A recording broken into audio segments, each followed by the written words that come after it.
We'd been married for 7 years and that evening began like any other. Booked a table at her favorite Italian spot, hoping to surprise her with a quiet dinner.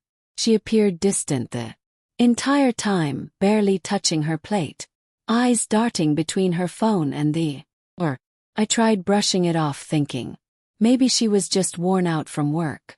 But I had no idea what was coming. When the waiter brought our main course, I tried to lighten the moment. Shared a funny story from the office, but she didn't smile. Her gaze stayed fixed on her meal like it didn't belong to her. Asked if everything was all right. Looked up, her expression empty, and said, "We need to talk." I slowly set down my fork, feeling a pressure build in my chest. She took a long breath, like someone about to dive into icy water. Then she said it quiet, flat.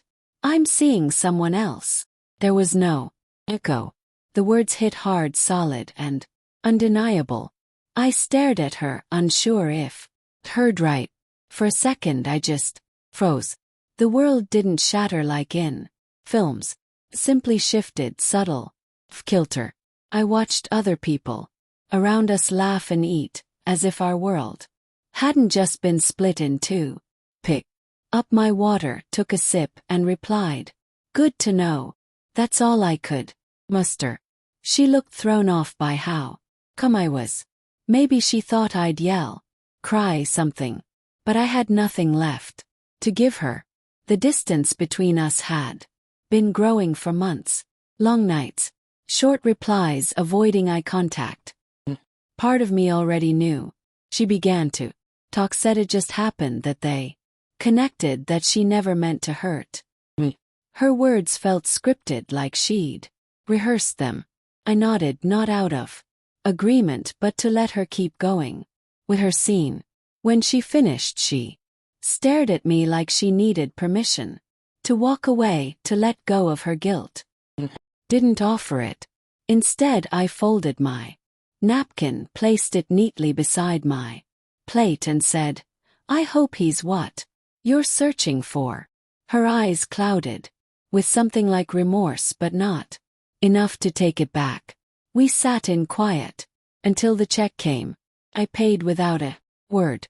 As we walked out, she asked if I was okay driving home. Gave a soft laugh. "I'll be all right," I told her, stepping into the night like someone who finally stopped faking it. The drive home was wordless but not hollow. My mind played old memories like a silent film. The first time we met, our wedding dance, laughing at shows on the couch. Didn't cry. I didn't fall apart. Just let them drift by like passing clouds. When I reached home, I packed a small bag and left. I needed distance, not just from her, but from everything that felt too heavy to hold.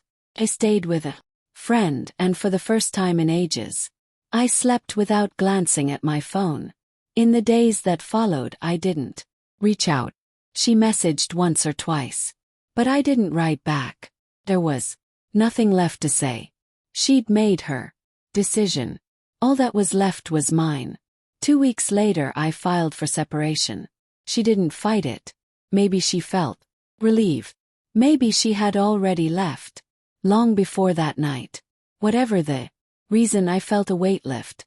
Strange how the truth, no matter how painful, can set you free. I didn't need closure. Or confession gave me all of it.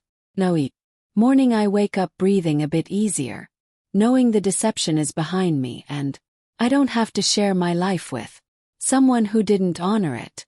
And as for that night, I think back to what I said. Have no regrets. Sometimes saying, "Good to know," is all it takes to let go completely.